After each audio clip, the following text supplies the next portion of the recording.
الله أكبر الله أكبر الله أكبر لا إله إلا الله الله أكبر الله أكبر ولله الحمد.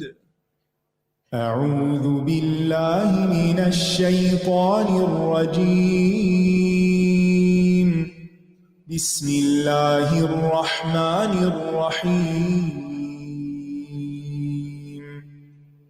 الحمد لله رب العالمين الرحمن الرحيم مالك يوم الدين. إياك نعبد وإياك نستعين. اهدنا الصراط المستقيم صراط الذين أنعمت عليهم غير المغضوب عليهم ولا الضالين.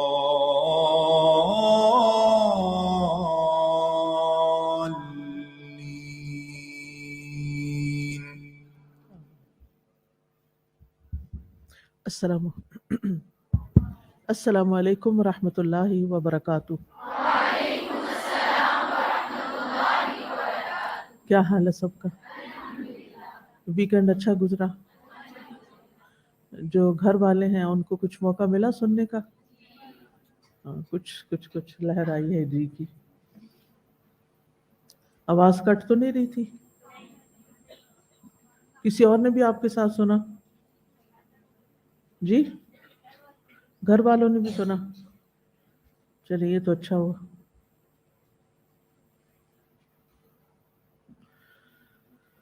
ٹھیک ہے پھر شروع کرتے ہیں.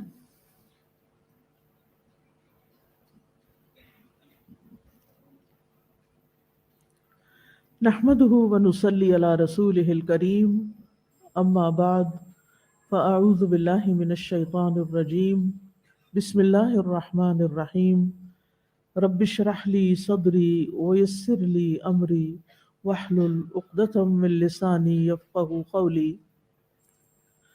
الحمد لله العزيز الوهاب الكريم المنان من على المؤمنين بالهداية للإيمان وجزاهم على إيمانهم بالرضا والجنان وجمع لهم السعادة في الدارين والفوز في الحياتين. نحمده حمدا كثيرا ونشكره شكرا مزيدا. ہر طرح کی تعریف اللہ کے لیے ہے جو عزت اور غلبے والا ہے اور خوب عطا کرنے والا ہے، جو نہایت معزز اور بہت احسان کرنے والا ہے. اس نے مومنوں پر احسان کیا کہ ان کو ایمان کی طرف ہدایت دی اور ان کے ایمان پر ان کو اپنی خوشنودی اور جنتوں کا بدلہ دیا اور ان کے لیے دونوں جہانوں میں خوش نصیبی کو جمع کر دیا اور دونوں زندگیوں میں کامیابیوں کو جمع کر دیا. ہم اللہ کی بہت زیادہ حمد کرتے ہیں اور اس کا مزید شکر ادا کرتے ہیں. نحن نقص عليك أحسن القصص بما أوحينا إليك هذا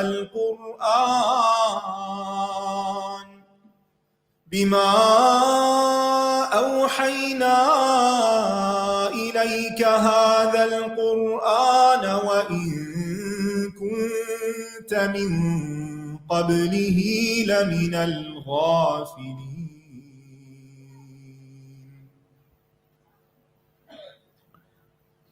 پچھلی آیات میں آدم علیہ السلام کو جو فضیلتیں عطا ہوئی تھیں کچھ ان کا ذکر تھا کہ اللہ تعالیٰ نے ان کی تخلیق کی، انہیں علم کی بدولت فضیلت دی، فرشتوں کو انہیں سجدہ کرنے کا حکم دیا. اس کے بعد ابلیس کے سجدے کا انکار اور آدم علیہ السلام کا کھلا دشمن بننے کا ذکر ہوا. اب اس کے بعد اللہ سبحانہ و تعالیٰ آدم علیہ السلام اور ان کی بیوی حوا علیہ السلام کو جنت میں بھیجتے ہیں اور ساتھ ہی انہیں کچھ ہدایات بھی دیتے ہیں۔ تو آیت نمبر 35 سے آج ہم شروع کریں گے۔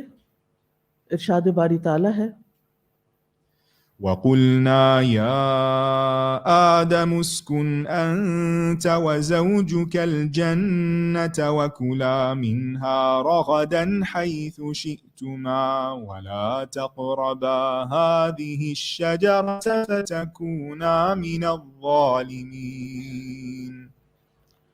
اور ہم نے کہا اے آدم تم اور تمہاری بیوی دونوں جنت میں رہو اور اس میں سے جہاں سے چاہو بے روک ٹوک کھاؤ، لیکن اس درخت کے قریب نہ جانا ورنہ تم دونوں ظالموں میں سے ہو جاؤ گے۔ وَقُلْنَا اور ہم نے کہا، کس نے کہا؟ اللہ سبحانہ تعالیٰ نے۔ کس سے کہا؟ آدم علیہ السلام سے۔ کیا کہا؟ یا آدم اسکن انت، رہو تم، وزوجک اور تمہاری بیوی بھی، الجنت جنت میں۔ اس آیت میں آدم علیہ السلام کی ایک اور فضیلت کا ذکر ہو رہا ہے کہ فرشتوں سے سجدہ کروانے کے بعد اللہ تعالیٰ نے انہیں جنت کی سکونت عطا فرمائی اور فرمایا یا آدم اسکن انت، اے آدم رہو تم، وزوجک اور تمہاری زوج۔ اسکن یعنی سکونت اختیار کرو، رہنا شروع کرو، اور تمہاری زوج بھی۔ زوج کا لفظ جو ہے عربی زبان میں مرد اور عورت دونوں کے لیے بولا جاتا ہے، اسپاؤز کے معنوں میں آتا ہے۔ عورت کے لیے مرد زوج ہے اور مرد کے لیے عورت زوج ہے۔ اگرچہ عربی میں زوجہ کا لفظ بھی استعمال ہوتا ہے لیکن زیادہ بہتر زوج ہے، اور یہاں مراد ہیں حوا علیہ السلام۔ اور اس آیت سے پتہ چل رہا ہے کہ اس وقت تک حوا علیہ السلام پیدا ہو چکی تھی، اسی لیے اللہ سبحانہ وتعالیٰ آدم علیہ السلام کو انہیں ساتھ لے کر جانے کا حکم دے رہے ہیں۔ سورۃ النساء کی آیت نمبر 1 میں آتا ہے یا ایھا الناس اتقوا ربکم الذی خلقکم من نفس واحدۃ وخلق منها زوجها وبث منهما رجالا كثيرا ونساء واتقوا الله الذي تساءلون به والارحام ان اللہ کان علیکم رقیبا۔ اے لوگو ڈرو اپنے رب سے جس نے تمہیں ایک جان سے پیدا کیا اور اسی سے اس کا جوڑا بنایا۔ تو اس سے پتہ چلا کہ آدم علیہ السلام سے ہی حوا علیہ السلام کو پیدا کیا گیا تھا۔ خلق منہا زوجہا، تو حوا آدم سے پیدا ہوئی اور پھر ان دونوں سے آگے نسل انسانی چلی اور ان دونوں سے بہت سے مرد اور عورتیں دنیا میں پھیلا دیے۔ اور اللہ سے ڈرو جس کے واسطے سے تم ایک دوسرے سے سوال کرتے ہو، اور رشتوں کو کاٹنے سے بھی بچو، بے شک اللہ تعالیٰ تم پر پوری طرح نگران ہے۔ تو اس سے یہ بات بالکل واضح ہو جاتی ہے کہ حوا علیہ السلام کو آدم علیہ السلام سے پیدا کیا گیا۔ ایک حدیث سے بھی ہمیں پتہ چلتا ہے کہ حوا علیہ السلام کو حضرت آدم کی پسلی سے پیدا کیا گیا تھا، اور ان کو کیوں پیدا کیا گیا؟ ایک اور جگہ پر اللہ تعالیٰ فرماتے ہیں هو الذی خلقکم من نفس واحدۃ، وہ اللہ ہی ہے جس نے تمہیں ایک جان سے پیدا کیا، وجعل منہا زوجہا اور اسی جان سے اس کا جوڑا بنایا۔ کیوں؟ لیسکن الیہا، تاکہ وہ اس سے سکون حاصل کرے۔ تو ہسبینڈ وائف کا جو رشتہ ہے وہ ایک دوسرے کے لیے باعث سکون ہے۔ یہ سورۃ الاعراف کی آیت ہے، ٹھیک ہے؟ یعنی شوہر کے لیے بیوی کیا ہے؟ سکون فراہم کرنے کا باعث ہے، اور بیوی کے لیے شوہر۔ اب ہم بحیثیت خواتین ہونے کے ہم سب اپنی اس ذمہ داری کو سمجھیں کہ خاص طور پر ایک عورت جو ہے، کیونکہ آپ دیکھیں نا یہاں خلقکم من نفس واحدۃ وجعل منہا زوجہا، جعل منہا یعنی آدم سے زوجہا، زوج پیدا کی. تو یہاں زوج سے مراد کون ہے پھر؟ حوا، یعنی عورت پیدا کی گئی بحیثیت زوج کے. کیوں پیدا کی گئی؟ لیسکنا، یسکنا مذکر کا صیغہ ہے، الیہا اس کی طرف. تو بحیثیت بیوی کے ایک عورت کی کیا ذمہ داری بنتی ہے؟ کیا سمجھ میں آ رہا ہے کہ وہ کیا کرے؟ گھر میں سکون کا باعث ہو، خاص طور پر شوہر کے لیے. ایسے مسائل کھڑے نہ کرے، ایسی زبان استعمال نہ کرے، ایسا رویہ اور ایسا بیہیویئر اختیار نہ کرے کہ جس سے شوہر بے سکون ہو کر رہ جائے اور پھر وہ اور طرف دیکھنے لگے یا کچھ اور چاہنے لگے.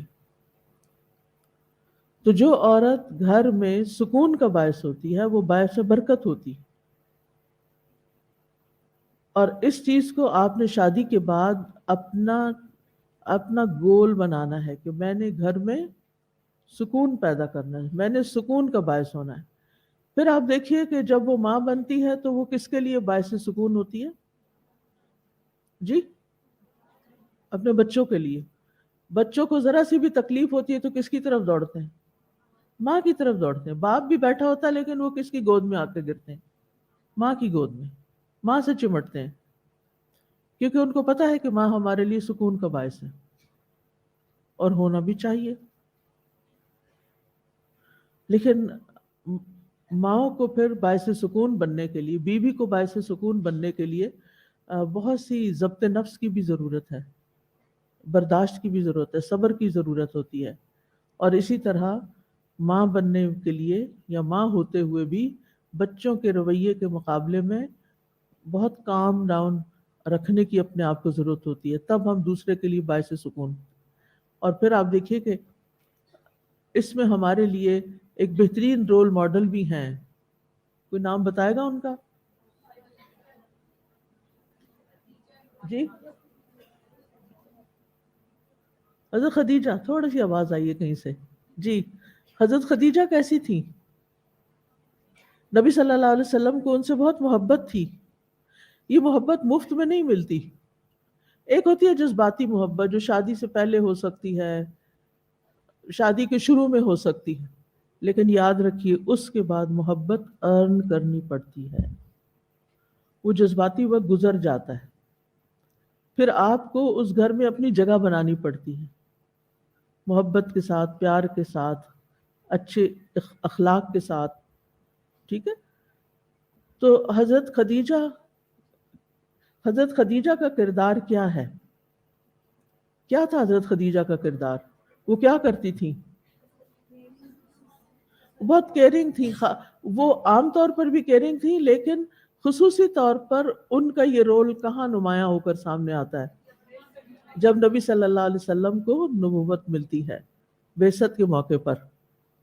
آپ گھبرائے ہوئے ہیں اور وہ آپ کو تسلی دیتی ہیں، وہ آپ کی خوبیوں کا ذکر کرتی ہیں.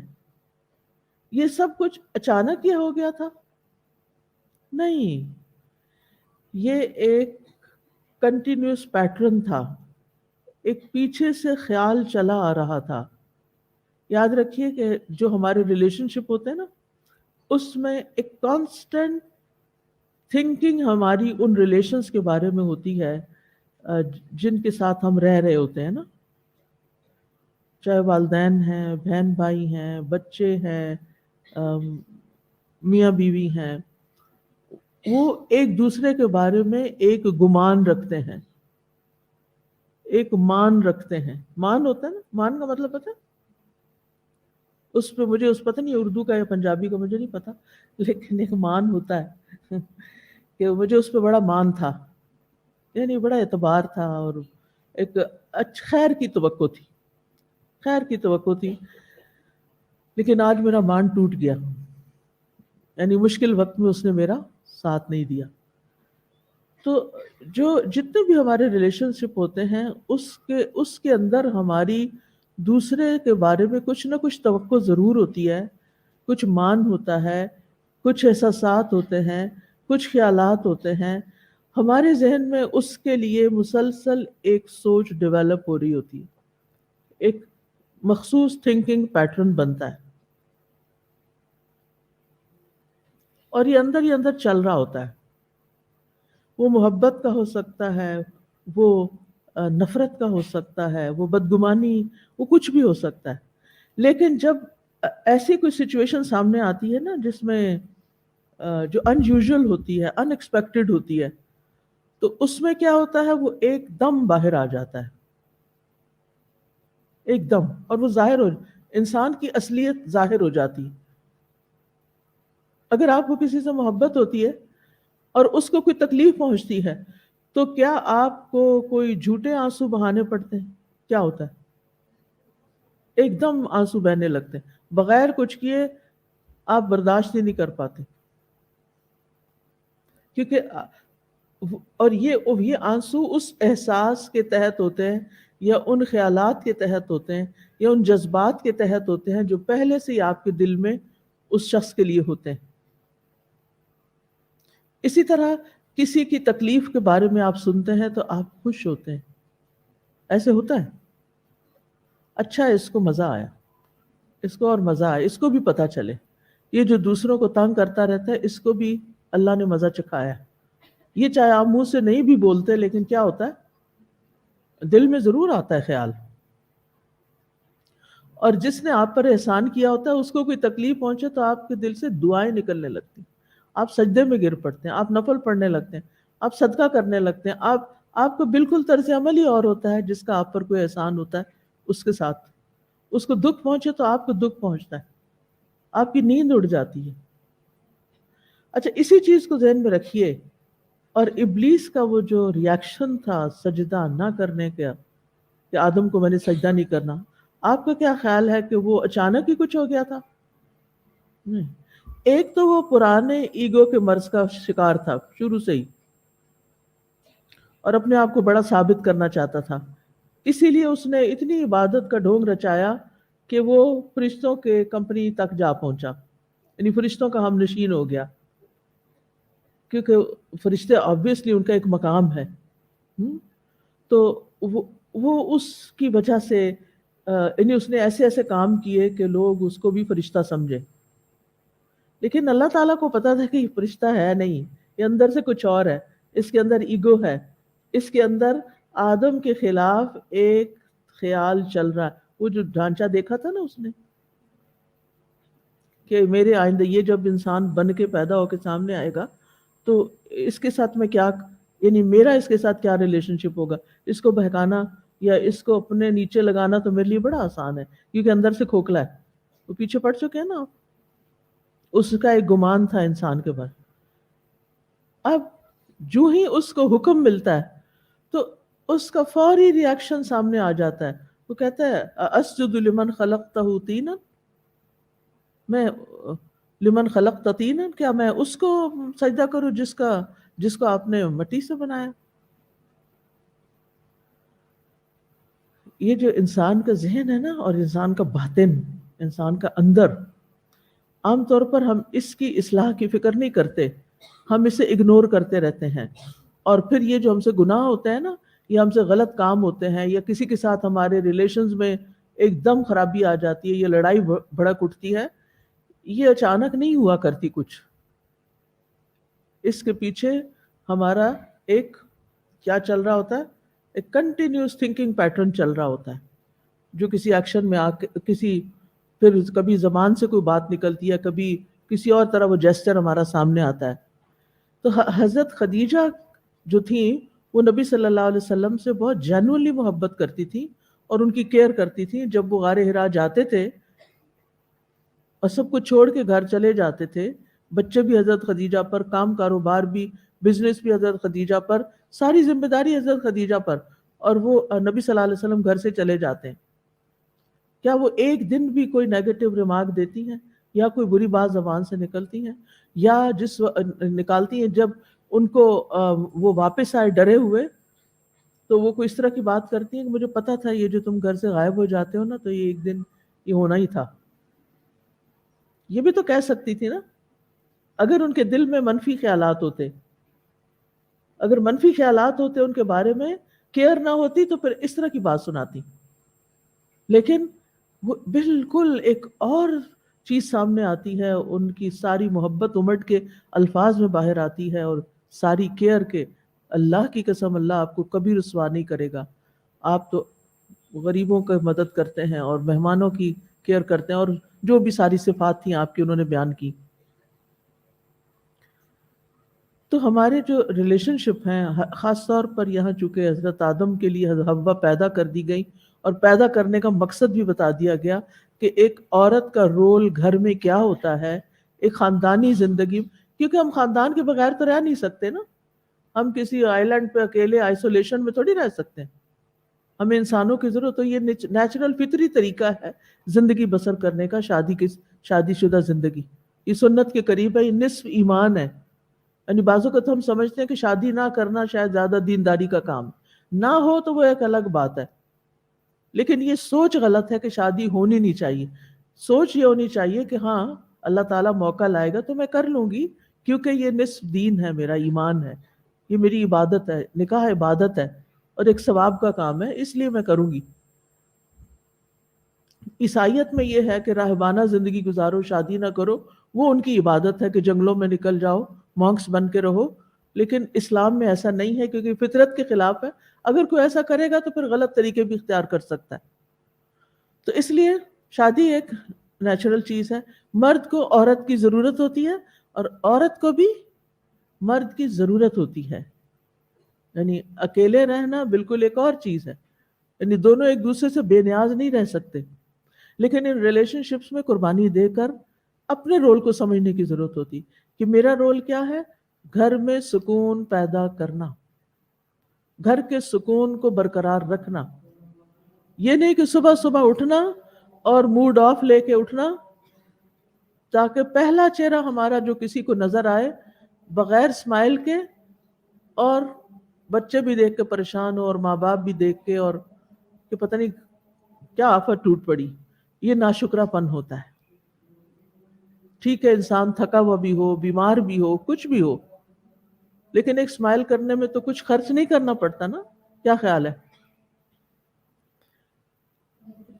جو ہی ایک اسمائل کسی ایک کی طرف، آپ دیکھیں چھوٹے چھوٹے بچے ہوتے ہیں نا، وہ صبح جاگتے ہیں تو سب سے پہلے کیا کرتے ہیں؟ کبھی دیکھا چھوٹا بچہ؟ وہ کہہ رہی نہیں. چلے اپنا نہ صحیح کسی اور کا ہی صحیح.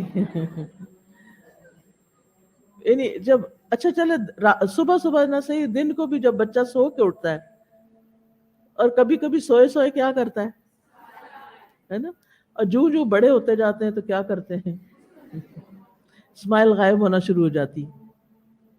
اللہ نے ہمیں فطرت میں پیدا کی، اسمائل کے ساتھ پیدا کیا ہے، لیکن ہمیں رونا زیادہ پسند ہے. تو بہرحال اب آپ دیکھیں کتنی آئیڈیل زندگی ہے. ہسبینڈ وائف دونوں ہیں، کوئی بچے نہیں، ابھی کچھ نہیں، بہت انجوائے کرنے کے دن ہیں اور جنت میں رہ رہے ہیں. سبحان اللہ. لیکن ہوتا یہی ہے کہ جہاں زندگی میں اتنی نعمتیں ہوتی ہیں وہاں آزمائشیں بھی آ جاتی ہیں.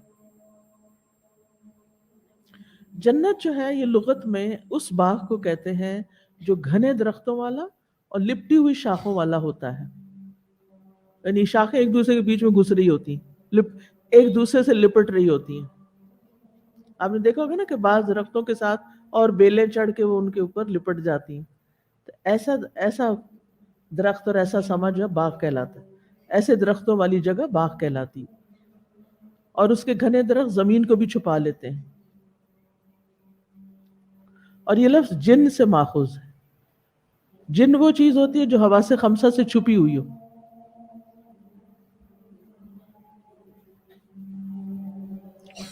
تو اللہ تعالیٰ نے ان کو جنت میں بھیجا. کتنے اچھے دن ہوں گے، کتنی خوشی کے. اور پھر آپ دیکھیے کہ دنیا میں یا جہاں بھی وہ تھے وہاں کوئی اور انسان نہیں، کچھ نہیں. وہ دونوں ایک دوسرے کے ساتھ، یعنی ان کی جو انٹیمیسی ہے اور ایک دوسرے کے ساتھ تعلق ہے اور ایک ان ایک بہترین ریلیشن شپ ہے. اب سوال یہ پیدا ہوتا ہے کہ جنت کہاں تھی، کون سی تھی، ارضی تھی یا سماوی تھی، زمین پہ تھی یا آسمان پہ تھی؟ بعض لوگوں کا خیال یہ ہے کہ یہ زمین پہ کوئی باغ تھا. یہ خیال ہے، ایک رائے پائی جاتی ہے، اور وہ مقام عدن یا فلسطین کا تھا. وہ کہتے ہیں کہ اگر یہاں جنت سے جنت الخلد مراد ہوتی تو ابلیس جنت میں نہ پہنچ سکتا، کیونکہ اللہ تعالیٰ فرماتے ہیں لا یسمعون فیہا لغوا ولا کذابا، کہ جنت میں نہ وہ کوئی بیہودہ بات سنیں گے نہ جھوٹ. تو ابلیس نے تو بہت سے جھوٹ بولے. پھر وہ کہتے ہیں کہ اہل جنت تو جنت سے باہر نہیں نکلیں گے، وما ہم منہا بمخرجین، ان کو وہاں سے نکالا نہیں جائے گا. تو یہاں تو آدم علیہ السلام کو نکال دیا گیا. لیکن بات یہ ہے کہ یہ اصل میں وہی جنت ہے جو ہمارے ہاں جنت کے طور پر پہچانی جاتی ہے، جس کو ہم جنت سمجھتے ہیں. لفظی معنوں میں وہ کوئی عام باغ نہیں ہے، اور کیونکہ اللہ تعالیٰ نے یہاں الف لام کے ساتھ الجنہ بھی کہا ہے. یا آدم اسکن انت وزوجک الجنہ، ال لگ جائے تو کیا بن جاتا ہے؟ خاص. ٹھیک ہے. تو دوسرا گروہ کہتا ہے کہ نہیں، یہ وہی خاص جنت ہے، کیونکہ اللہ تعالیٰ نے جنت کو معرف باللام ذکر کیا ہے، اور دیگر آیات میں جنت کی جو صفات بیان ہوئی ہیں وہ اس جنت کے بارے میں ہے جس میں آخرت میں مسلمان جائیں گے. ٹھیک ہے، کہ جب سب لوگ وہاں چلے جائیں گے تو وہاں کوئی بیہودہ کلام نہیں ہوگا، وہاں پر کوئی وہاں سے نکالے نہیں جائیں گے. آدم علیہ السلام کو تو پیدا ہی زمین کے لیے کیا گیا تھا،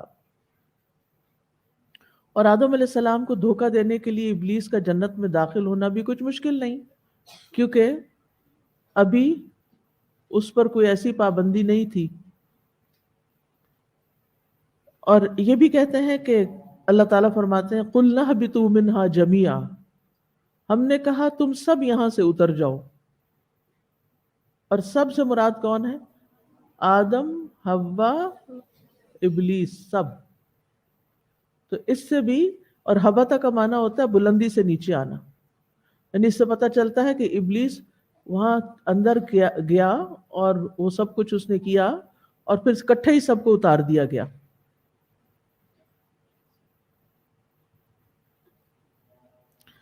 ایک اور حدیث بھی جو صحیح مسلم کی ہے، اس سے بھی یہ دلیل ملتی ہے کہ یہ وہی جنت ہے جس میں آخرت میں لوگ جائیں گے.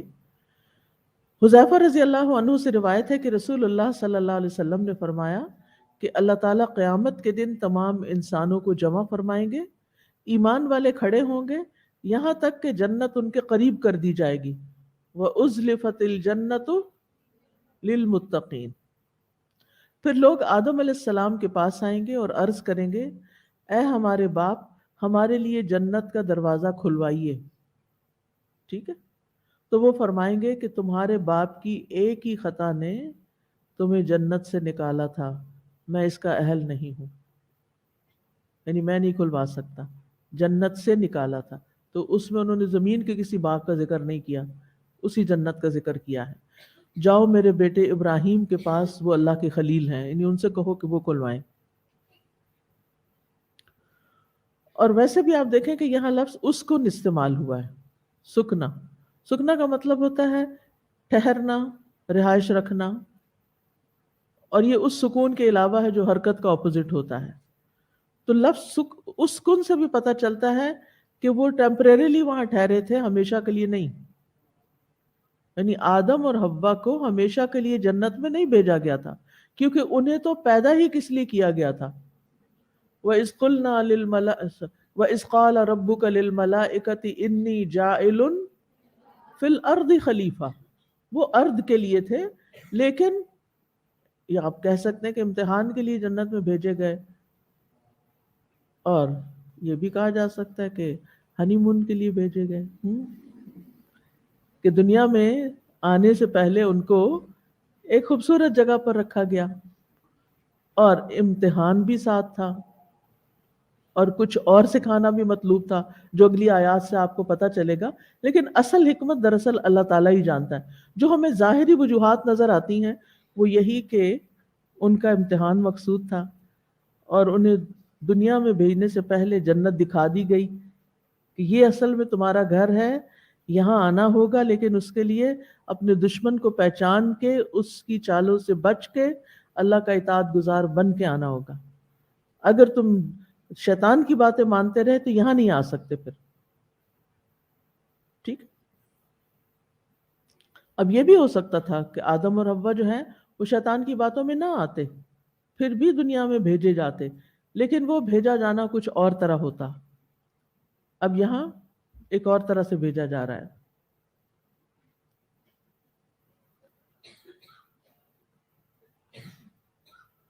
یہ جو نا یا آدم اسکن انت وزوجک الجنہ، تو قرطبی کہتے ہیں، امام قرطبی ایک مفسر ہیں، کہ اس میں یہ اشارہ ہے کہ آدم علیہ السلام جنت میں سکونت اختیار کر سکتے تھے، لیکن وہ اس کے مالک نہیں تھے، وہاں ہمیشہ کے لیے نہیں تھے۔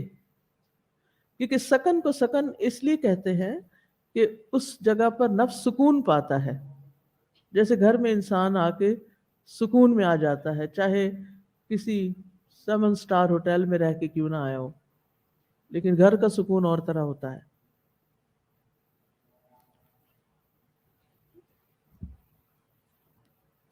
تو کیا بات پتہ چلی کہ جنت میں کیوں بھیجا گیا؟ تاکہ انہیں آدم اور حوا کو پتہ چل جائے کہ اصل ٹھکانہ یہ ہے، لیکن اس کو ارن کرنا پڑے گا، ایسے نہیں جا سکتے اس میں۔ دوسرا یہ کہ انہیں امتحان اور آزمائش کے لیے بھیجا گیا اس جگہ پر، تاکہ دیکھا جا سکے کہ آدم علیہ السلام اور ان کی اولاد شیطان کے مقابلے میں اللہ کی کتنی اطاعت کرتی ہے۔ تیسری بات یہ کہ شیطان کی چالوں سے بچنے سے ڈرانے کے لیے اور اس کی اتباع کرنے سے جو انجام ہے اس کا مشاہدہ کروانے کی غرض سے جنت میں بھیجا گیا۔ اور حقیقت یہ ہے کہ اللہ ہی بہتر جانتا ہے کہ اللہ تعالیٰ نے یہ فیصلہ کیوں کیا کہ زمین پر بھیجنے سے پہلے انہیں کچھ عرصے کے لیے جنت میں کیوں بھیجا۔ بہرحال یہ حکم ملا، یا آدم اسکن انت و زوجک الجنہ۔ یہاں خطاب کس کو ہے؟ کس کو خطاب ہے؟ آدم علیہ السلام۔ یا آدم اسکن سنگولر، انت و زوجک، زوج کس کے تابع ہیں؟ حوا کس کے تابع ہیں؟ آدم علیہ السلام کے۔ تو ٹھکانہ فراہم کرنا کس کا کام ہوتا ہے؟ شوہر کا، شوہر کا کام ہوتا ہے۔ اس لیے شادی کر کے شوہر بیوی کو اپنے گھر لاتا ہے، یا جہاں بھی اس نے رکھنا وہاں لے کر آتا ہے، ٹھیک ہے نا؟ اسی لیے موسیٰ علیہ السلام 10 سال تک تو رہے اپنے سسرال میں، لیکن پھر اس کے بعد ان کو لے کر واپس اپنے ملک آئے۔ کہاں؟ مصر۔ اور راستے میں ان کو نبوت مل گئی۔ تو یہ ایک فطری طریقہ ہے، اور اللہ تعالیٰ نے مرد کو جو قوام بنایا ہے وہ اسی وجہ سے بنایا ہے کہ اس کے اوپر کچھ ذمہ داریاں ڈالی ہیں، سکنا یعنی رہائش فراہم کرنے کی، نان نفقہ فراہم کرنے کی، کھلانے پلانے کی، یہ مرد کی ذمہ داری ہے۔ عورت کو گھر کا سکون بنانا ہے، گھر کو خوبصورت بنانا ہے، تاکہ گھر ایک اچھی جگہ ہو جہاں بچے اور ایک خاندان اچھے سے پرورش پا سکے۔ اگلا حکم دونوں کے لیے اکٹھا ہے، یہ آپ خوبصورتی دیکھیے، وَكُلَا، اور تم دونوں کھاؤ۔ پہلا حکم صرف آدم علیہ السلام کے لیے، اور دوسرا حکم دونوں کے لیے، وَكُلَا، دونوں کھاؤ، منہا، اس سے، کس سے؟ جنت سے، رغدن، خوب جی بھر کے، اچھی طرح۔ رغد لغت میں ایسے رزق کو کہتے ہیں جس کے حصول میں کوئی محنت مشقت نہ ہو، اور وہ اتنی کثیر مقدار میں ہو کہ اس کے ختم ہو جانے یا کم ہو جانے کا خطرہ بھی نہ ہو، یعنی با فراغت، وافر۔ اچھی زندگی اور اچھی معیشت کو بھی رغد کہتے ہیں۔ ارغد القوم اس وقت کہتے ہیں جب کوئی لوگ خوشحال زندگی بسر کر رہے ہوں، اور رغد ایسے گھر کو بھی کہتے ہیں، ایسے خوشگوار گھر کو جس میں کوئی تھکاوٹ نہ ہو، پرسکون گھر۔ تو جنت میں بھیجتے ہوئے فرمایا وَكُلَا مِنْهَا رَغَدًا، اس میں سے خوب جی بھر کے کھاؤ، کوئی رکاوٹ نہیں، کوئی ہضم کرنے کی پریشانی نہیں، کوئی خریدنے کی، کوئی بنانے کی، کوئی یعنی سب کچھ تمہارا ہے۔ اور حیث شئتما، جہاں سے تم چاہو، یعنی جنت کی ساری نعمتیں تمہارے لیے ہیں، جہاں جہاں بھی کوئی نعمت ہے وہ سب تمہاری ہے۔ جیسے ایک انسان کے گھر میں جو کچھ ہوتا ہے وہ کس کا ہوتا ہے؟ اس کا ہوتا ہے، وہ جہاں سے جو جی چاہے اٹھا کے کھا لے، یعنی کھانا پینا، لباس، بیوی، سب کچھ تمہارے لیے۔ تو تم دونوں یہاں جو چاہو کھاؤ، جہاں سے چاہو کھاؤ، کوئی روک ٹوک نہیں۔ اب جنت میں بھیجنے کے بعد آدم علیہ السلام کو کچھ انسٹرکشنز بھی دی گئیں۔ سب سے پہلے تو ان کو شیطان سے خبردار کیا گیا، جس کا ذکر سورۃ طٰہٰ کی آیت میں آتا ہے، فَقُلْنَا يَا آدَمُ إِنَّ هَذَا عَدُوٌّ لَكَ وَلِزَوْجِكَ، ہم نے کہا اے آدم یہ تمہارا اور تمہاری بیوی کا دشمن ہے۔ صاف بتا دیا، کون؟ ابلیس۔ فَلَا يُخْرِجَنَّكُمَا مِنَ الْجَنَّةِ فَتَشْقَىٰ، سو کہیں تم دونوں کو جنت سے نہ نکال دے کہ تم مصیبت میں پڑ جاؤ۔ یہاں بھی آپ دیکھ رہے ہیں خطاب آدم علیہ السلام کو ہے، اور پھر حوا کو ساتھ شریک کیا گیا ہے، ان ھذا عدو لک ولزوجک، یعنی شیطان آپ کا بھی دشمن ہے اور آپ کی بیوی کا، یعنی الگ الگ ذکر کر کے بتا دیا گیا دونوں کا ہی دشمن ہے، دونوں ہی خبردار رہیں، ایسا نہ ہو کہ یہ تمہیں جنت سے نکلوا دے۔ اور فتشقا، تشقا شقاوت سے ہے۔ شقاوت دو طرح کی ہوتی ہے، ایک دنیا کی اور ایک آخرت کی، تو یہاں پر دونوں ہی مراد ہیں، یہاں آخرت کی شقاوت مراد ہے، بدبختی اور بد نصیبی، کیونکہ وہاں آخرت میں کفار کہیں گے ربنا غلبت علینا شقوتنا، اے ہمارے رب ہماری بدبختی ہم پہ غالب آ گئی۔ اور دنیاوی شقاوت ہوتی ہے ایسے کاموں میں پھنس جانا جو مشقت اور تھکاوٹ کا باعث بنے، یعنی دنیا میں انسان کو چین کی روٹی نصیب نہ ہو، بس ہر وقت تھکا تھکا ہو، ہر وقت بے چین، ہر وقت پریشان۔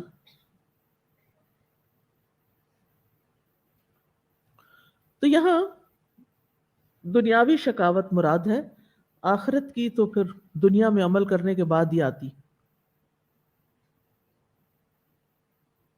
شاید میں پہلے اس سے اپوزٹ کہہ کہ نہیں، ہاں، تو یہ دنیا کی تھکاوٹ مراد ہے یہاں، کیونکہ دنیا میں انسان کو کچھ کھانے کے لیے کیا کرنا پڑتا ہے؟ کمانا پڑتا ہے، کمانے کے بعد کیا کرنا پڑتا ہے؟ لانا پڑتا ہے، لانے کے بعد کیا کرنا پڑتا ہے؟ پکانا پڑتا ہے، پکانے کے بعد کیا کرنا پڑتا ہے؟ لگانا پڑتا ہے، لگانے کے بعد کیا کرنا پڑتا ہے؟ کھانا پڑتا ہے، کھانے کے بعد کیا کرنا پڑتا ہے؟ ہضم کرنا پڑتا ہے، اور زیادہ کھا لے تو پھر تھکاوٹ ہو جاتی، ٹھیک ہے نا؟ تو یہ ساری مشقتیں ہیں، جنت میں ایسی کوئی مشقت نہیں۔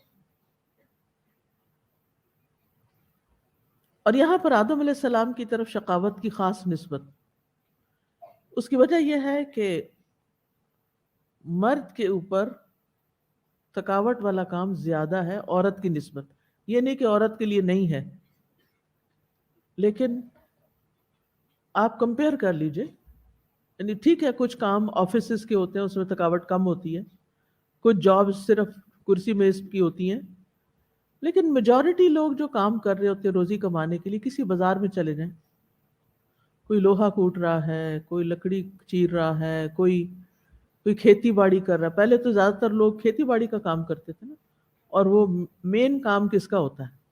مردوں کا۔ کبھی آپ نے زمین کھودی؟ کبھی کھود کے دیکھیں؟ اور کبھی کھودنے کے بعد اس میں مٹی بھری، ہاں ہارڈلی. اس سفر میں میرا خیال ہے میں نے تقریباً 4 درخت لگائے ہوں گے مختلف جگہوں پر نا.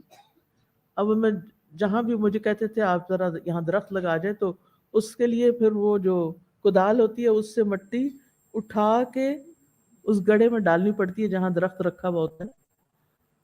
تو اس وقت مجھے ایک دم احساس ہوا یہ اتنا مشکل کام ہے. میرے لیے تو ویسے ہی بوجھ اٹھانا مشکل، لیکن وہ واقعی یعنی آپ کو ایک پوری قوت لگتی ہے اس لوہے کی کدال کو اٹھا کر، اس سے مٹی اٹھا کر. اب تو کرینیں یہ کام کر رہی ہیں زمین کی بڑی بڑی مٹی کھودنے کا، حتیٰ کہ قبریں بھی کرین سے کھودی جا رہی ہیں. لیکن ایک قبر کھودنا بھی اور ایک پودا لگانے کے لیے زمین کھودنا بھی اور پھر ہل چلانا، یہ سارے مشکل کام ہیں، آسان نہیں ہے. تو مرد ان میں زیادہ مشقت کرتا ہے. تو یہاں سنگولر سیگا ہے فتشقا، ٹھیک ہے. عورت ٹھیک ہے کھانا پکاتی ہے، لیکن کھانا پکانے میں وہ مشقت تو نہیں نا جو اگانے میں ہے اور فصل تیار کرنے میں ہے.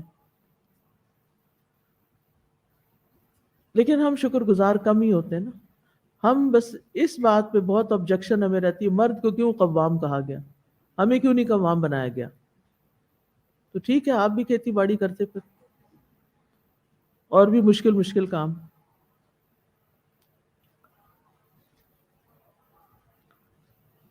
تو اس میں بھی چونکہ ہاں اس آیت سے بھی اشارہ ایک اور ملتا ہے کہ گھر کا اصل منتظم مرد ہوتا ہے، عورت اس کی مددگار ہوتی ہے.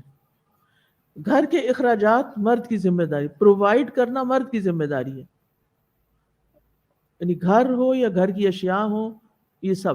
یہ ہمارے ہاں ایک پتہ نہیں کہاں سے رواج آ گیا جہیز لینے دینے کا، اسلام میں ایسا کچھ نہیں. اور افسوس یہ کہ مسلمان خواتین آنے والی بہو کو کہتی ہیں تم کیا لائی ہو ماں باپ سے جو تم. وہ مجھے کوئی بچی بتا رہی تھی کہ اگر ہمیں کوئی چھوٹی سی چیز بھی ضرورت پڑتی تھی اپنی ساس سے کہنے کی کہ یہ چیز چاہیے، تو کہتے تھے تمہارے ماں باپ نے تمہیں نہیں دی، میں نہیں دے سکتی، تم کیا لائی ہو.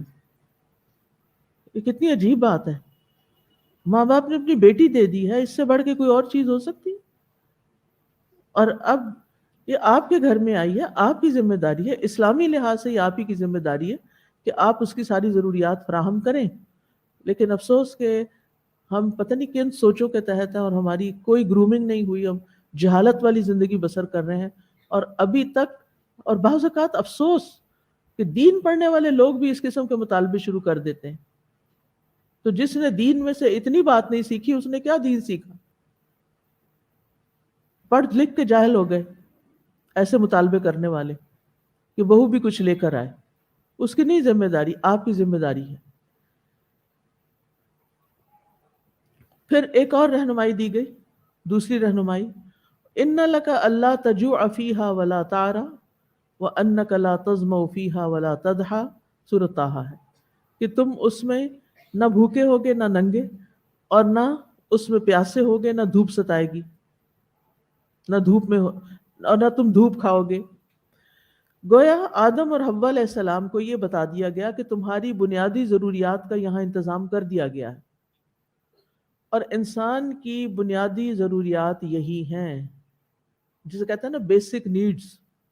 جب زکوٰۃ دینی ہوتی ہے نا تو یہ دیکھا جاتا ہے کہ کسی شخص کی بیسک نیڈز پوری ہو رہی ہیں کہ نہیں ہو رہی.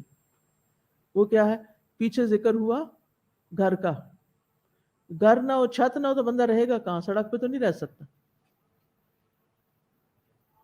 دوسرا بھوک دور کرنا، اس کے لیے کھانا بیسک نیڈ ہے.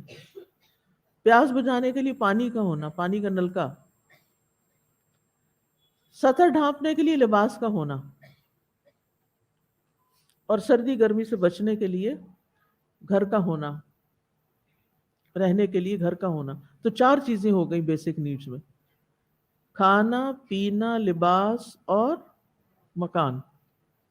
اگر کسی کے پاس یہ نہیں ہے جس سے اس کی ضرورت پوری ہو تو اس کو زکوٰۃ دی جا سکتی ہے، وہ مسکین میں آ جاتا ہے، فقیر و مسکین کی کیٹیگری میں آ جاتا ہے. پھر فرمایا اور کیا نصیحت کی؟ وَلَا تَقْرَبَا هَٰذِهِ الشَّجَرَةَ. سب کچھ تمہارے لیے ہے لیکن اس درخت کے پاس نہیں جانا تم نے. ایک پابندی، سب کچھ کرو بس یہ نہ کرو. اب یہ نہیں کہا کہ نہ کھانا، کیا کہا؟ لا تقربا، قریب بھی نہ جانا. جیسے قرآن مجید میں آتا ہے ولا تقربوا الزنا، زنا کے قریب بھی نہ جانا. یعنی کوئی زنا کرنا تو دور کی بات ہے، اس کے قریب سے بھی نہ گزرنا. یعنی ایسی جگہ، ایسی ماحول یا ایسا کوئی کام مت کرنا کہ جس سے یہ سچویشن پیدا ہو جائے. اب یہاں ایک اور سوال پیدا ہوتا ہے. لوگ عام طور پہ پوچھتے ہیں وہ درخت کس چیز کا تھا جس سے منع کیا گیا؟ اگر آپ کے پاس کوئی معلومات ہے تو میری معلومات میں اضافہ کر دیں. لوگوں نے اس بارے میں طرح طرح کی باتیں کی. کسی نے کہا انجیر تھا، کسی نے کہا انار تھا، کسی نے گندم کا پودا کہا، کسی نے کچھ. لیکن حقیقت یہ ہے کہ اللہ سبحانہ تعالیٰ نے ہمیں درخت کا نام نہیں بتایا، اور اس کی نہ کوئی ضرورت تھی نہ کوئی فائدہ. اگر کچھ ہوتا تو ہمیں بتا دیا جاتا.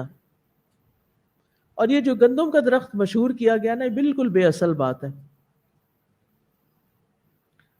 اب سوال یہ بھی پیدا ہوتا ہے کہ اس درخت میں کیا خاص بات تھی کہ اس سے منع کیا گیا؟ کیا کوئی وجہ تھی؟ منع کرنے کی کوئی وجہ نہیں تھی کہ کوئی خاص اس میں خرابی تھی یا اس درخت سے آدم اور حوا کو کوئی نقصان پہنچنا تھا. ہوتا ہے نا انسان کو ڈاکٹر یا حکیم پرہیز بتا دیتے ہیں، ہوتا ہے نا، یہ نہ کھانا. کیوں؟ حالانکہ وہ چیز حلال ہوتی ہے. کیوں منع کرتے ہیں کھانے سے؟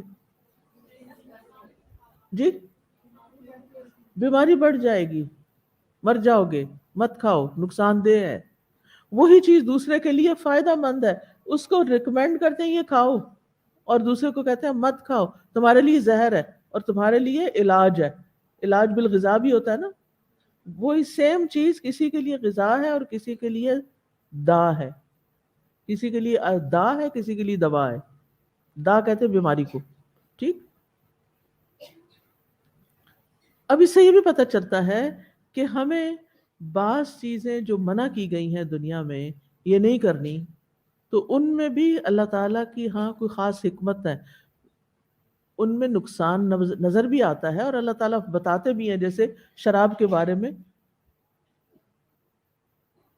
وَإِثْمُهُمَا أَكْبَرُ مِنْ نَفْعِهِمَا، کہ شراب اور جوئے کا گناہ زیادہ بڑا ہے کس سے؟ اس کے فائدے سے. تو وہ ہمیں بتا دیا گیا کہ تم اس کے قریب نہ جاؤ ان چیزوں کے. اسی طرح کچھ اور چیزیں ہیں جن کے بارے میں ہمیں سمجھ نہیں آتا کہ آخر کیا وجہ ہوگی کہ اس سے منع کیا گیا.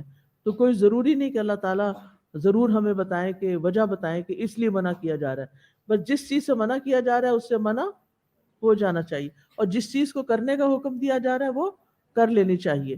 بس اللہ پر اعتماد کریں اور اللہ تعالیٰ کی بتائی ہوئی راہ پہ چلتے چلے جائیں. یہی سیدھا رستہ ہے اور یہی اللہ تعالیٰ کی رضا تک پہنچاتا ہے. تو یہ ان کے لیے اپیرنٹلی یوں نظر آتا ہے کہ یہ صرف آزمائش کے لیے منع کیا گیا تھا، ورنہ کوئی خاص وجہ نظر نہیں آتی یا بتائی نہیں گئی. قتادہ کہتے ہیں کہ اللہ تعالیٰ نے آدم علیہ السلام کو اس کے ذریعے آزمایا تھا.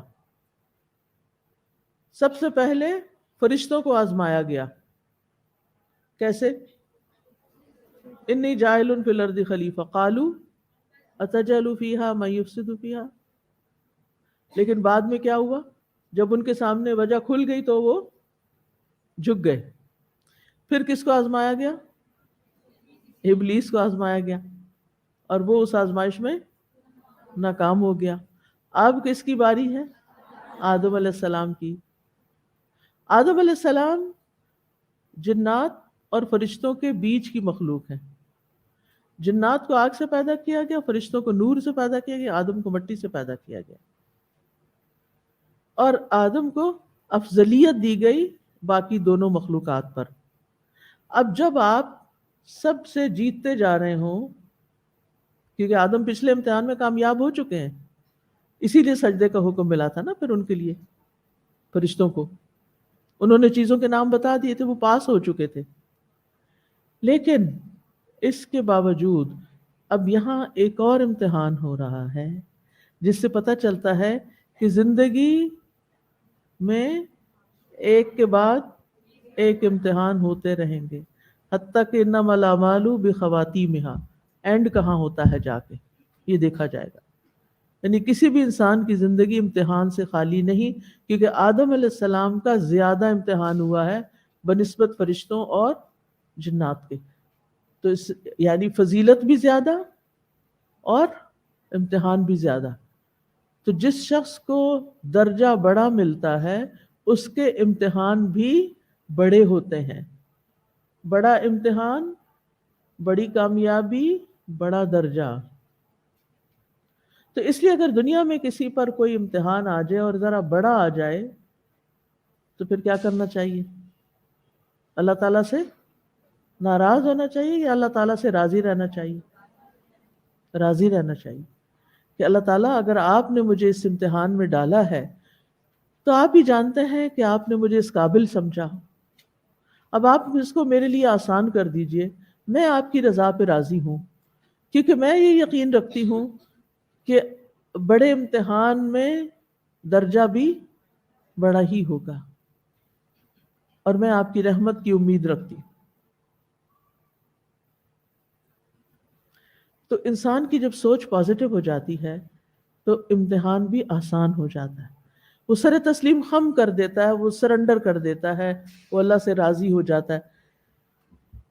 جب کسی مشقت میں، تکلیف میں، مصیبت میں انسان اللہ سے راضی ہوتا ہے تو اللہ تعالیٰ بھی اس سے راضی ہو جاتا ہے، اور جو اللہ سے ناراض ہوتا ہے تو اللہ تعالیٰ بھی اس سے ناراض ہو جاتا ہے۔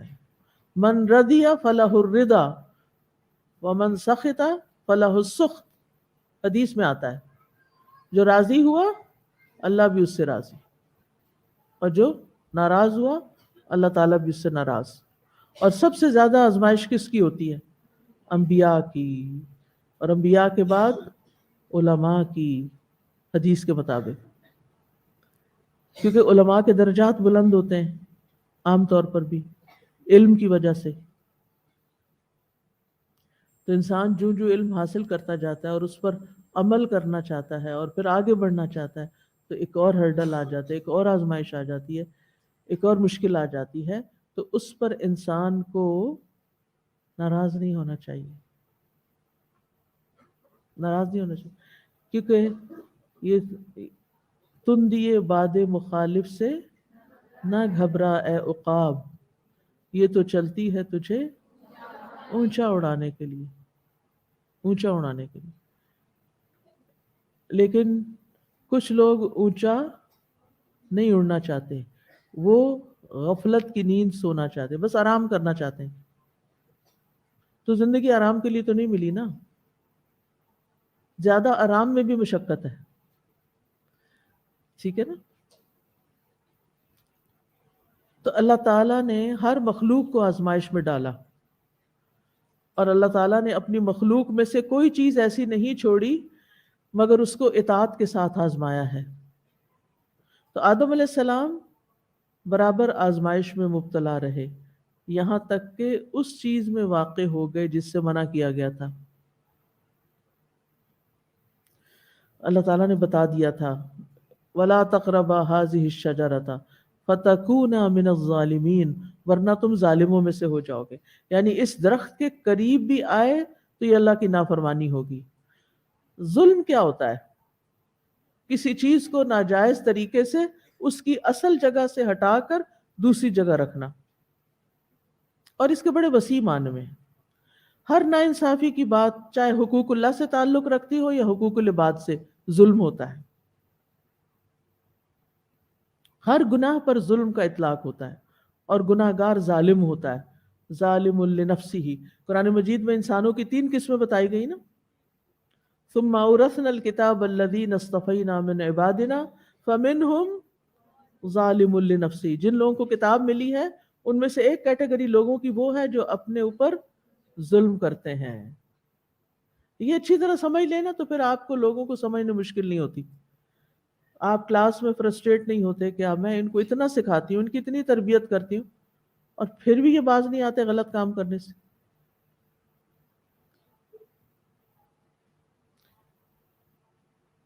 ایک دن میرے ساتھ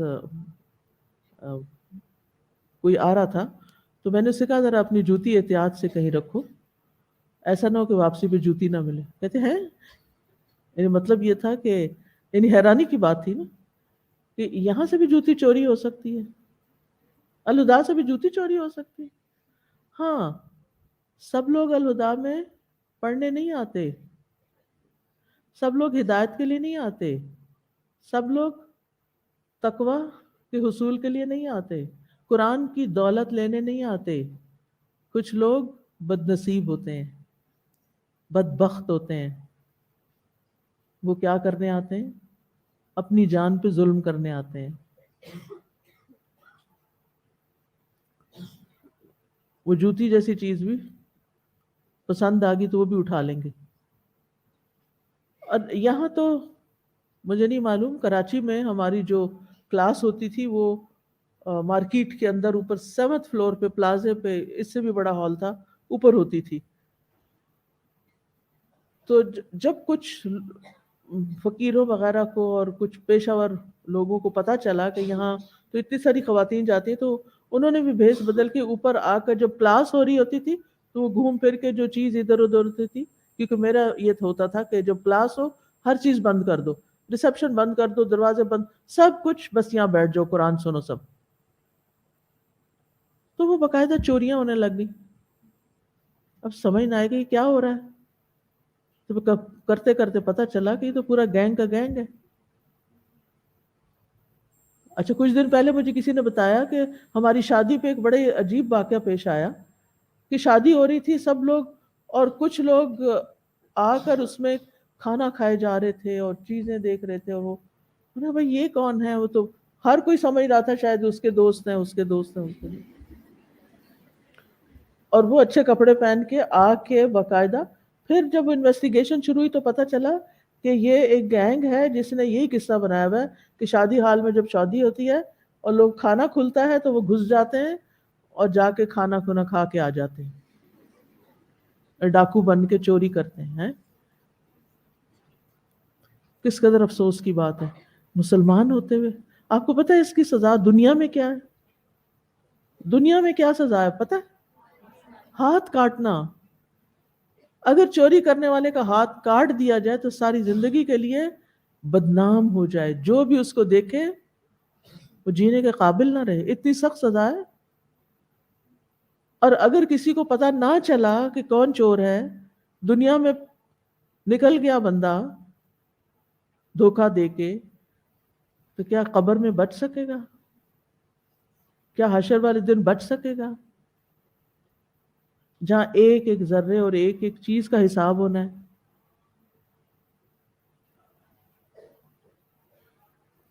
تو ہر گناہ ظلم ہے اپنی جان پر.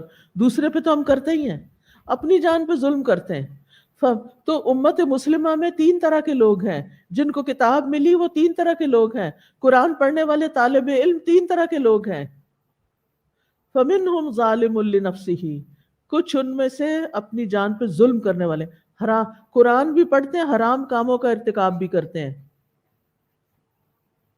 یا تو وہ قرآن چھوڑ دیں گے یا حرام کام چھوڑ دیں گے، ایک چیز تو ہونی ہونی ہے. دوسرے فَمِنْهُمْ مُقْتَصِدٌ، ان میں سے کچھ درمیانہ رو ہیں، بس روٹین میں چل رہے ہیں، کوئی مقصد نہیں، بس آ گئے ہیں کام کر رہے ہیں. اور کچھ واقعی قرآن کو قرآن سمجھ کے پڑھتے ہیں. فَمِنْهُمْ سَابِقٌ بِالْخَيْرَاتِ بِإِذْنِ اللَّهِ ذَلِكَ هُوَ الْفَضْلُ الْكَبِيرُ جَنَّاتُ عَدْنٍ يَدْخُلُونَهَا يُحَلَّوْنَ فِيهَا مِنْ أَسَاوِرَ مِنْ ذَهَبٍ وَلُؤْلُؤًا وَلِبَاسُهُمْ فِيهَا حَرِيرٌ وَقَالُوا الْحَمْدُ لِلَّهِ الَّذِي أَذْهَبَ عَنَّا الْحَزَنَ إِنَّ رَبَّنَا لَغَفُورٌ شَكُورٌ الَّذِي أَحَلَّنَا دَارَ الْمُقَامَةِ مِنْ فَضْلِهِ لَا يَمَسُّنَا فِيهَا نَصَبٌ وَلَا يَمَسُّنَا مِنْ لُغُوبٍ. یہ کس کا انجام ہے؟ جن پر اللہ کا فضل ہو، جو قرآن پڑھ کر پھر نیکیوں میں دوڑ لگا دیں، جو اس کو بانٹنے والے بن جائیں. جو خیر کے کاموں کے لیے دوڑنے والے بن جائیں، انتھک محنت کرنے والے ہوں. تو پوری امت بھی ان 3 کیٹیگریز میں ہے، اور قرآن پڑھنے والے بھی ان 3 طرح کے لوگ ہوتے ہیں. لہٰذا جو لوگ بھی کلاسز لیتے ہیں، ٹیچرز ہیں، گروپ انچارجز ہیں، وہ یہ اصول اپنے ذہن میں رکھیں اور اس کو سامنے رکھ کر لوگوں سے معاملہ کریں کہ کچھ لوگ آپ سر ایڑی چوٹی کا زور لگا دیں، نہیں سدھرنے والے. کچھ لوگ بس رٹ رٹا کے چلے جائیں گے. کچھ لوگ آپ کو کریم آف پیپل ملیں گے کہ جو واقعی یہاں ہوتے ہوئے بھی خیر کا باعث ہوں گے، اور جہاں جائیں گے خیر کی کنجیاں بن کے جائیں گے اور خیر ہی خیر پھیلائیں گے. تو اس لیے مایوس نہیں ہونا چاہیے، کیونکہ ہم جنرلائز کر دیتے ہیں. ہم کہتے ہیں کوئی فائدہ نہیں اتنی محنت کرنے کا، کوئی نہیں سدھر رہے لوگ. نہیں، سب ایسے نہیں ہیں. جنرلائز نہیں کریں، اچھے لوگوں کو بھی ذہن میں رکھیں. لیکن آپ دیکھیے کہ جو مقربون ہوتے ہیں، جو سابقون ہوتے ہیں، وہ قلیل ہوتے ہیں، اور خاص طور پر آخری دور میں قلیل من الآخرین. جو زمانہ گزرتا جائے گا ایسے لوگوں کی تعداد کم ہو جائے گی. یہ ساری باتیں تو اللہ نے ہمیں بتا دی، اس لیے پریشان ہونے کی ضرورت نہیں ہوتی، اور نہ کبھی اس پہ شرمندہ ہوا کریں. کیونکہ جو لوگ اس کام کی اہمیت کو نہیں سمجھتے، وہ پھر ان چیزوں کو پکڑ کے تانا دیتے ہیں. وہ ہم الہدا کی لڑکی سے شادی کر کے لائے تھے اس کو گھر میں، تو اس نے تو ہمارے گھر کو ہی اجاڑ دیا، اور یہ کیا اور وہ کیا. اب میں ایسی باتیں سنتی رہتی ہوں، تنقید ہوتی، میرے منہ پہ آ کے لوگ کہتے ہیں، ہمیں مسکراتی رہتی. میں کہتی ہوں کہ آپ نے کیا سمجھا تھا کہ سارے قرآن پڑھ کے سارے ہی بدل جاتے؟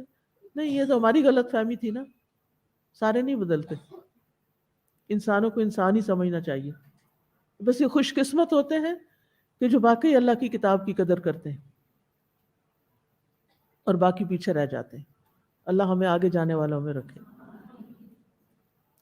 تو اس آیت میں فَتَكُونَ مِنَ الظَّالِمِينَ کون ہو گئے؟ جو درخت کے اگر قریب گئے، حد توڑی نہ، یعنی اللہ کی بات نہیں مانی. یہاں فَتَكُونَ کس کس کو خطاب ہے؟ دونوں کو خطاب ہے. کھانے کا بھی دونوں کا حکم ہے، اور نہ کرنے کا بھی دونوں کا حکم ہے. امر بھی دونوں کے لیے، نہیں بھی دونوں کے لیے. دونوں مکلف، اور اس میں مرد عورت برابر ہیں. اب یہ جو عورت اور مرد کا مقام ہے اسلام میں سمجھ آ رہا ہے اس واقعے سے؟ اس واقعے کو اگر آپ غور سے پڑھیں ساری بات سمجھ آتی ہے. کچھ جگہوں پر اللہ نے مرد کو قوام بنایا، ذمہ داریاں دی ہیں، اور کچھ جگہ پر مرد اور عورت دونوں برابر ہیں. یہ بات جیسے بتائی گئی ہے نا ویسے ہی سمجھیں. ہر وقت برابری نہ کریں، اور ہر وقت یہ بھی نہ سمجھیں کہ سارا اچھا کھانا مرد کے لیے اور عورت کو بچا ہوا ہی کھانا ہے. نہیں، دونوں کو ایک جگہ ایک میز پہ برابر میں بیٹھ کے کھانا ہے. اگر ایک کے لیے اچھا کھانا ہے تو دوسرے جیسا کھاؤ ویسا کھلاؤ، جو پہنو ویسا پہناؤ. مردانہ کپڑے نہیں،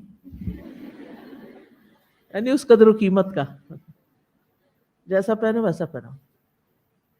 یہاں برابری ہے، یہاں کمی نہیں ہے. آپ کا وہی سٹیٹس ہے جو آپ کے ہسبینڈ کا ہے. ان چیزوں کو نہ سمجھنے کی وجہ سے معاشرے میں مشکلات پیدا ہو گئی. کہیں عورت کو انتہائی دبا دیا گیا، اس کو کھانے کے لیے بھی نہیں دیتے. ہر چیز کس کے لیے؟ تمہارے ابا کے لیے، تمہارے ابا کے لیے. حتیٰ کہ بچوں کو بھی نہیں دیتے. ٹھیک ہے وہ کماتا ہے، لیکن وہ صرف اپنے لیے تھوڑی کماتا ہے، وہ سب کے لیے کماتا ہے، اور سب کو گھر میں ملنا چاہیے. تو آپ دیکھیں کہ کچھ آیات میں صرف آدم علیہ السلام کا ذکر ہے، اور کہیں دونوں کا. رہائش کے معاملے میں آدم کو خطاب ہے. کھانے پینے میں عورت مرد مشترک ہے. ضروریات زندگی مہیا کرنے میں مرد مکلف ہے. یا آدم اسکن انت وزوجک فکلا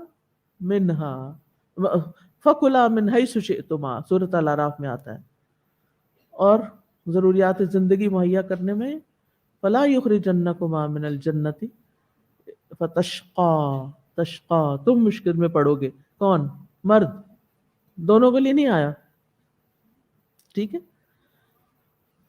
تو اس آیت سے کیا باتیں پتہ چلتی ہیں؟ مختصراً ہم دوبارہ اس کی ریویژن کر لیتے ہیں، سبق سیکھ لیتے ہیں کچھ.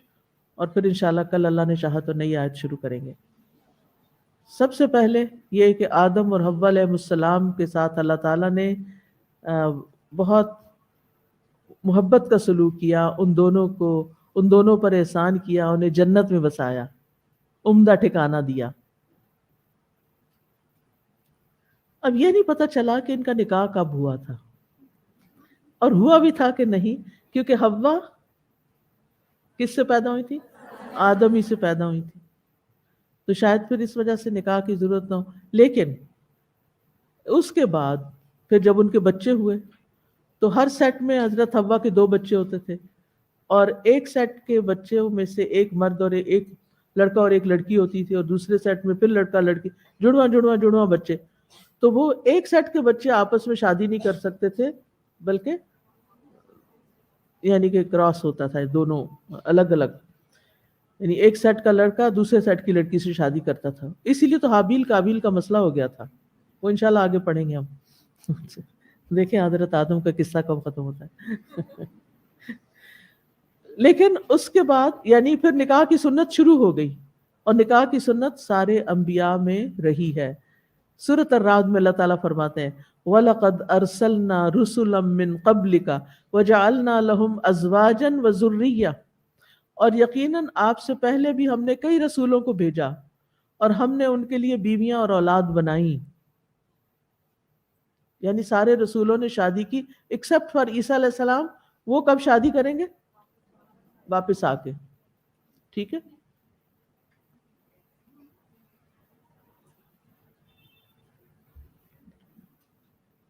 ایک اور بات جو سیکھنے کی ہے کہ اللہ تعالیٰ بندوں کو ان کی محبوب چیز سے آزماتا ہے.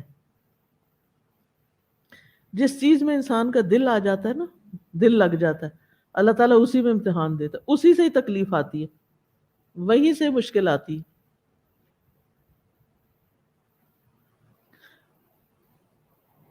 پھر یہ کہ نافرمانی کرنا ظلم ہے، اپنی جان پہ ظلم ہے.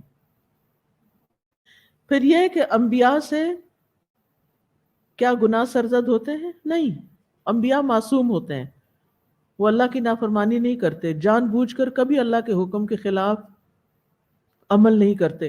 ہاں کسی غلط فہمی یا نسیان کی وجہ سے، بھول جانے کی وجہ سے کچھ صادر ہو سکتا ہے،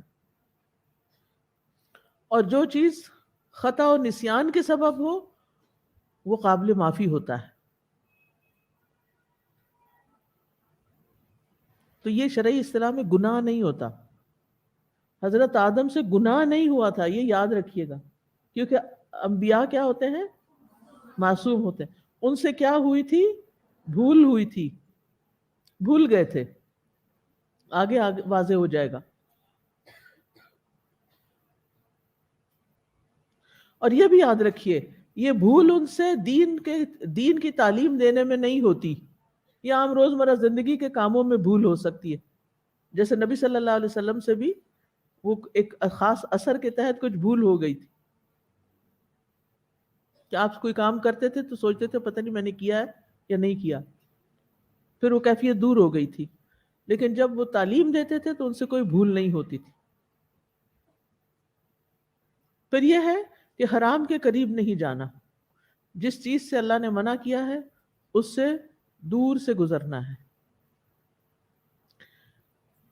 اگر آپ کے ذہن میں اس کے علاوہ کوئی سبق آپ نے سیکھا ہو تو آپ ایڈ کر سکتے ہیں، شیئر کر سکتے ہیں. میری تو یہاں بس ہو گئی. جی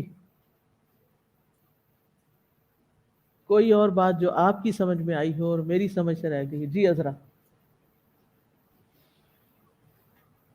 استاذہ یہ جو سکون کی بات ہوئی ہے نا کہ سکون یعنی اسپاؤسز ایک دوسرے کے لیے سکون کا سبب ہوتے ہیں، تو ایک دفعہ مجھے یاد ہے ہم لوگ کہیں جا رہے تھے تو آپ ساتھ ہی، ہم ایک ایسی مارکیٹ سے گزرے جہاں پہ مرد بہت مشقت والا کام کر رہے تھے، کوئی مشین پہ تھا، کوئی آری سے چلا رہا تھا، اور وہاں جب گزرے تو آپ نے ایک بات کی تھی کہ یہ اس دن بھر کی مشقت کر رہے ہیں، لیکن جب شام کو گھر پر جائیں گے اور ان کی بیویوں نے اگر منہ بنائے ہوئے ہوں گے تو ان پہ کیا گزرے گی. واقعی ترس آتا ہے نا کہ ایک بندہ سارا دن کا تھکا ہوا کیا چاہتا ہے کہ گھر جائے تو آرام سے بیٹھے. اب بیوی جاتے ہی پوچھے ڈبل روٹی لائے ہو؟ دیکھا نا آج پھر بھول گئے. یہی توقع تھی مجھے. اور پھر پاؤں پٹکتی ہوئی چلی جائے.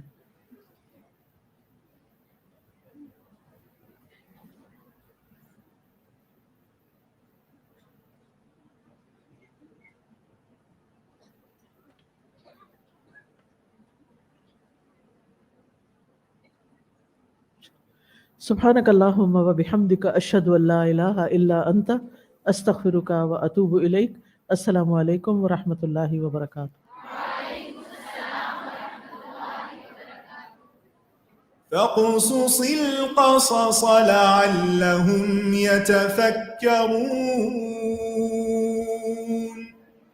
اللهم صل على محمد وعلى آل محمد كما صليت على إبراهيم وعلى آل إبراهيم إنك حميد مجيد. اللهم بارك على محمد وعلى آل محمد كما باركت على إبراهيم وعلى آل إبراهيم إنك حميد مجيد.